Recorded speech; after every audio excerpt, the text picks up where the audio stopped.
my other thought goes to a place where a Jamie Dimon, a Warren Buffett, a Dalio, take any of these guys that already have a lot of power and influence. They sit there and say, why would I use Bitcoin? Why don't I come up with my own, cryptocurrency that Chase is going to use? I have power. What about if I bring the smartest guys and they start mining, they start doing the same exact 50, 25, 12 and a half, 6 and a quarter, 3 and an 8, and then boom, you go all the way down. Let's do the same thing. Let's put the same kind of timeline together. If the formula worked and Singapore is using US's approach because it worked, why don't we use what worked with Bitcoin? But let's control it here within BofA. Let's control it here with Chase. Let's control it here with Goldman or Morgan, whoever it is. So if Binance is the direct competitor to Coinbase, who would essentially be the direct competitor to Bitcoin? There is no competitor to Bitcoin, right? Because Bitcoin has the only thing that actually matters in this entire game. In order to have a non-state currency, you need full decentralization. If you do not have decentralization, you will fail. And the reason why I say that is because the government has a monopoly on violence. And so if you are Jamie Dimon and you want to create your own currency, which they thought about doing, or you're Facebook and you want to create your own currency, which they did, right? What happens immediately? The government says, Mark Zuckerberg, come in, talk to Congress. You're not allowed to do this. We're going to make all these changes, right? And this is a no-go. There is no CEO to call in from Bitcoin. There's no way to shut it down. Decentralization is the security.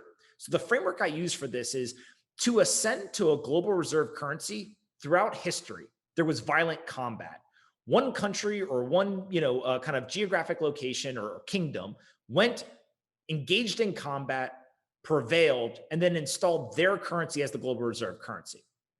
But in a digital world, the most powerful military is not the one that is best offensively. It is the one that is best defensively. So in the analog world, whoever's got the more bombs, bullets, guns, soldiers, et cetera, you have the most military might, therefore you get the global reserve currency. The United States is dominating in that fashion over the last couple of centuries or decades. In the cyber world, if you can simply just keep everyone out from hacking you, then you're the most powerful. And Bitcoin is the strongest computing network in the world. There is no computer or computer network in the world stronger than Bitcoin. It has the best cyber defense. It is protecting $1 trillion+ asset, and no one can hack it. I don't care what government you are, what individual, what corporation, organization, et cetera. You cannot hack Bitcoin because it is so decentralized and has so much computing power running it. So when you get to that world, what ends up happening is it doesn't matter what any government says. It doesn't matter what any politician says. They can try to regulate individuals or corporations, but they cannot shut down the network. And that open, decentralized network, naturally value will flow there. And so if Jamie Dimon wants to start his own coin, that's a great idea for him to try, but he'll never be successful in getting global adoption because he's always going to have to answer to a government that says, Jamie, right, you are not allowed to do this because now you are a direct competition to our nation state currency. Well, let me ask you a question. Doesn't that kind of make you the Buffett of the world that's too cocky to think that somebody else can't come and take you guys? Like, you know what I'm saying? Doesn't that kind of make you be like America, where you become, complacent, too confident to think that somebody else can't come and take you out? That's my only thing where I think it's worked so effectively that someone's going to say, we're going to do it ourselves, and we have a name already where there's direct competition. So you have to remember that there is a hypervigilance in the Bitcoin community, right? And what I mean by that is every single day, millions of people around the world are running the numbers. They're constantly looking at, is the code executing correctly? Is there anyone who's trying to do anything nefarious or malicious? Has anybody gotten too much computing power or hash rate on the network? Like this hypervigilance around this transparent asset. We're talking about an asset that had no venture funding or any sort of equity capital contributed. It had no team, no CEO, no founder, no marketing team, no partnerships team, no anything. And it got all of these people around the world to build it, run it, protect it, et cetera. And it's grown into $1 trillion asset. And it's all because incentives run the world. And a decentralized open system is superior to every other system in the world. So here's my greatest fear as Jamie Dimon and other people start going into this world, right? I've called it the corporate central bank playbook. And I've been writing about this for a while, but I think it's a world where we're going to be very, very scared if we enter this. JP Morgan said that they were going to create JPM coin a while ago.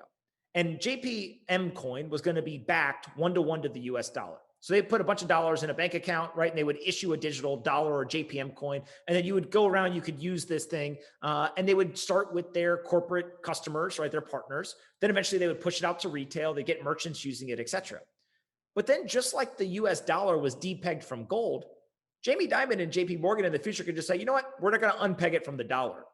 And now all of a sudden, JP Morgan is in charge and controls a currency that has, global or national adoption, but they are the central bank. They can print as much as they want, contract the supply as they want, et cetera.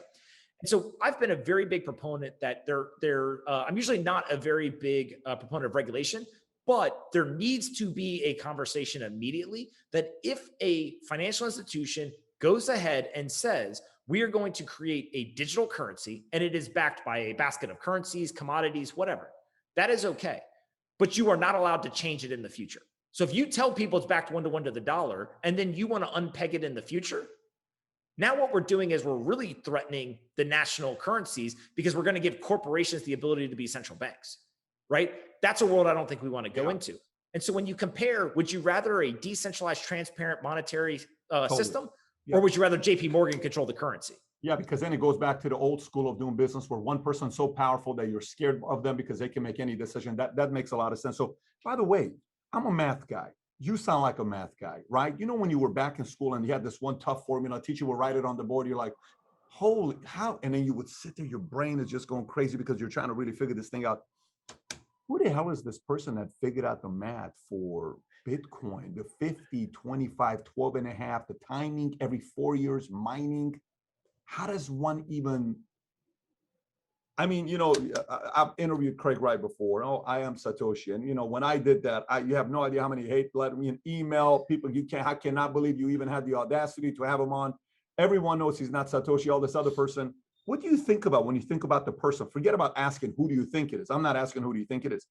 What do you think about what it takes for a person to create something like this from scratch? We're $1 trillion asset today. What do you think about the brain it takes to create something like this? Yeah, there's two key components here, in my opinion. One is there's a beauty in this like immaculate conception story, right? Nobody knows who the founder is. The pseudonymity, the way it was introduced, all that stuff is actually a key feature of Bitcoin. I don't want to know who it is. And I don't think that it would be necessarily good for Bitcoin if people knew.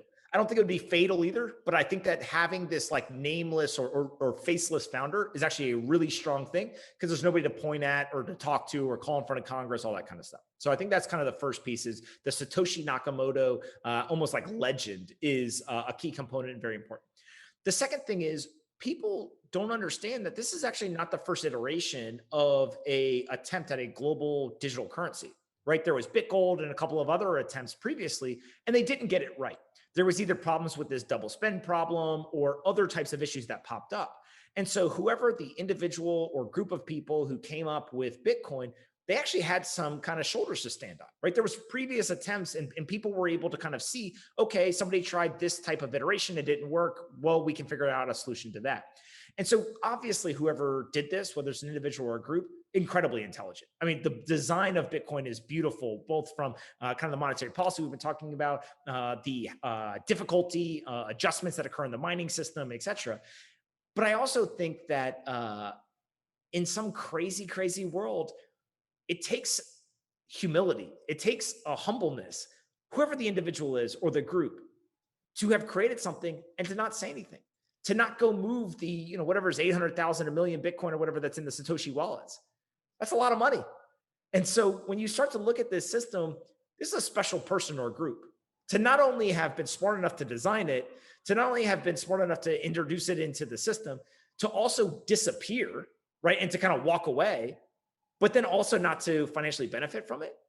It's pretty incredible when you start to kind of unpack a lot of this. And I think that over the years, Satoshi Nakamoto will probably end up being seen as one of the most important people or groups in the world. And the beauty is we just don't know who it is. So if you like this little short clip from an interview I did, click over here to watch the entire interview. And please don't forget to subscribe to the channel. Take care, everybody. Bye-bye.